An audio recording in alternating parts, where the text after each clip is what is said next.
Hey everyone, this is Minimalist Break here, and today we are going to be reviewing Black Panther Wakanda Forever set. This is the War on the Water, set 76214, 545 pieces. The great thing about this set is that you were given 5 minifigures, and almost 2 of them are exclusive to this set.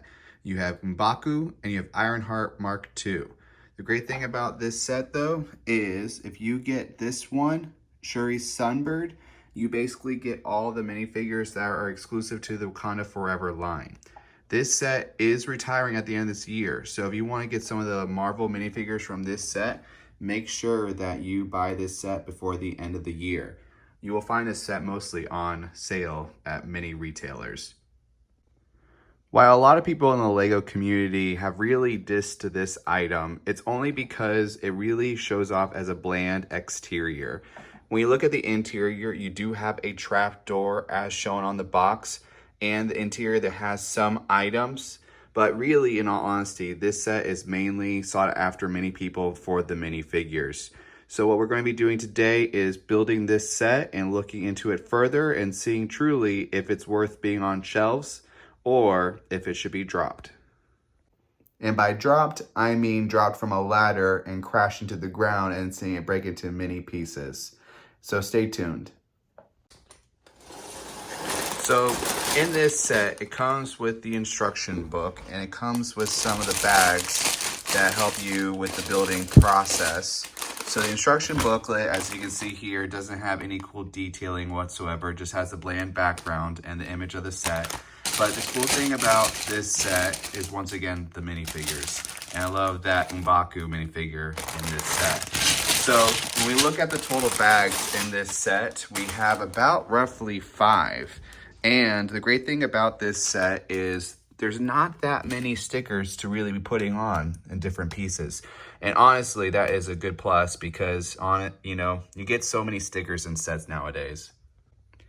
Now that we have all the bags laid out and organized, let's go into further detail about the minifigures found in this set right here. Like I was saying earlier, this set has 2 exclusive minifigures. You have M'Baku and then you have Ironheart Mark II. The great thing about the M'Baku minifigure is that the torso printing is pretty accurate to what it is in the movies. And they give him his staff along with the piece at the end. It's just a Lego stud and he uses that to whack his enemies. This is the first time we're getting M'Baku minifigure. We haven't got him in previous Marvel sets. Now, Namor right here, believe it or not, he was one of the first Marvel characters in the Marvel universe, if you're thinking about comic book perspective. And the great thing about Namor is that this line for Wakanda Forever is the first time we're ever seeing him.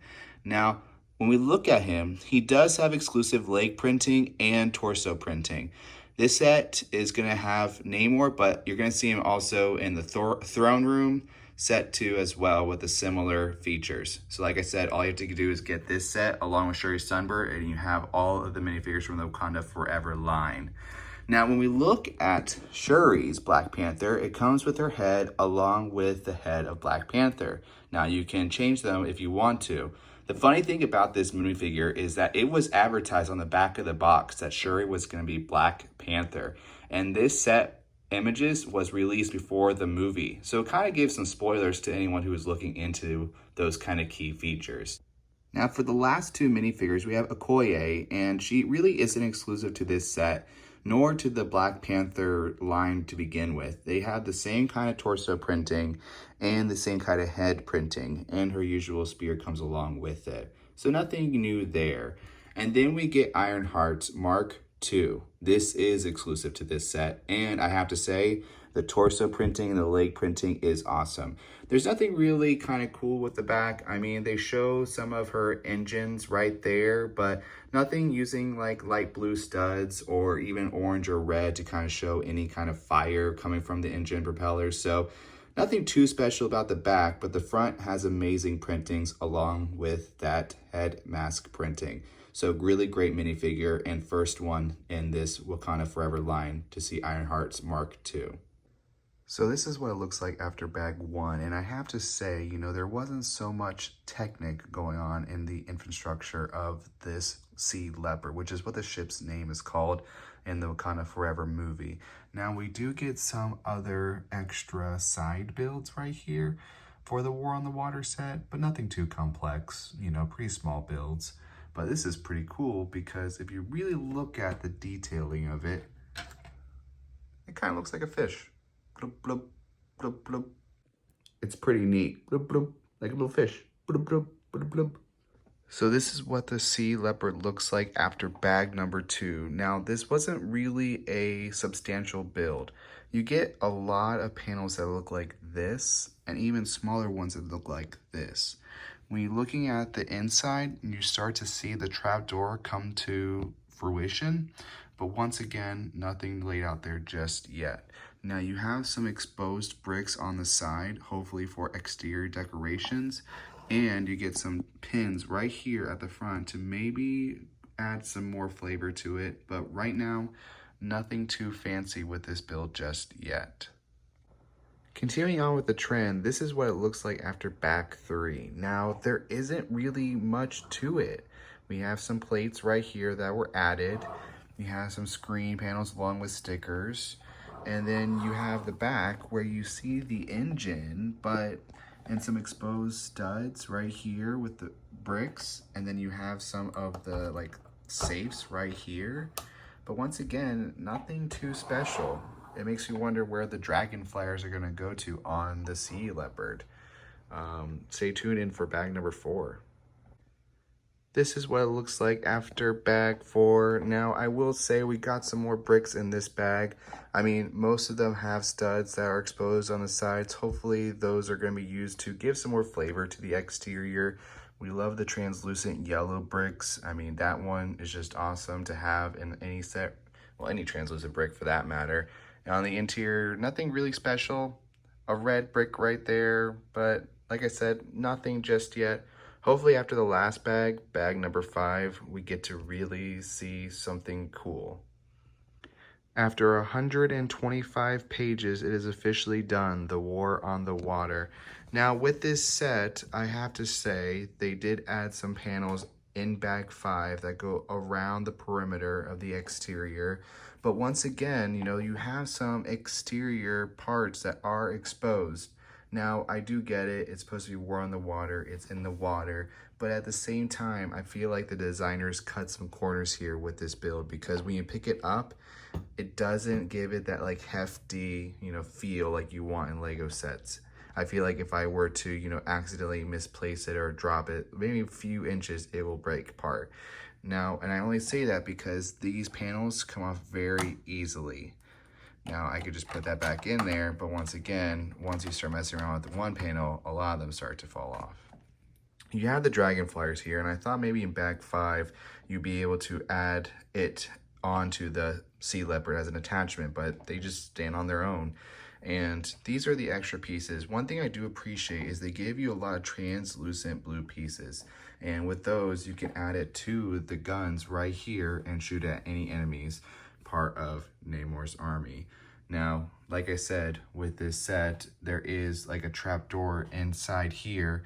Now, I wish there's something that you can just pull and it can something fall in, but in reality, if you want something in there, you just have to take the minifigure right here and then just drop it. And then he's in there, and then once he's in there, you just close it. Like I said, nothing too special, but I guess a cool play feature. Now, like I said, you have some other accessories around the side. You have the wrench, you have some screwdrivers, and you have other miscellaneous tools and a fire extinguisher. Now, I have to say the minifigures, once they're placed here, does make it cool. Like it seems like there's an actual war going on, but once again, nothing too special. As I was taking out the minifigures, like I said about how flimsy it is, I already had the walkie-talkie just fall off naturally. Now I can hook this back up on here, but that might just take up too much time, honestly, because one thing falls, then another thing falls. Now, one thing I forgot to show you is the bottom. Now, the bottom is kind of cool.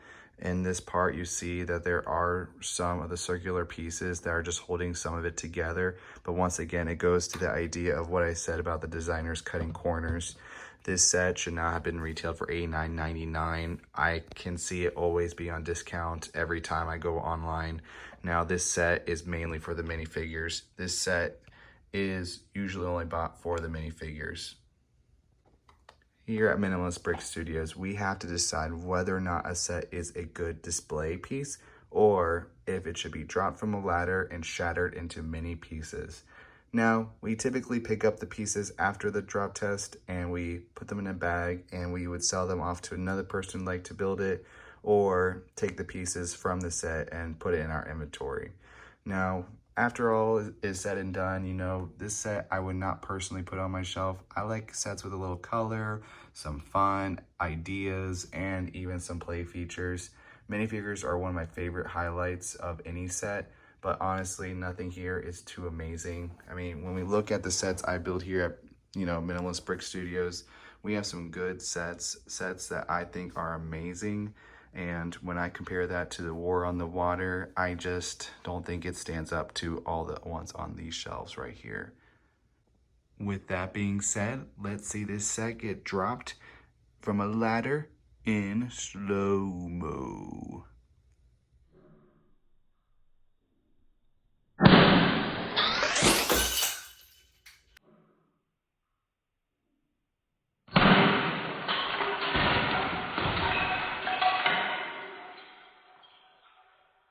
Man, look at all these pieces. This set broke apart really well. Tune in next time, guys, for the next big Lego review and possible drop. Woohoo!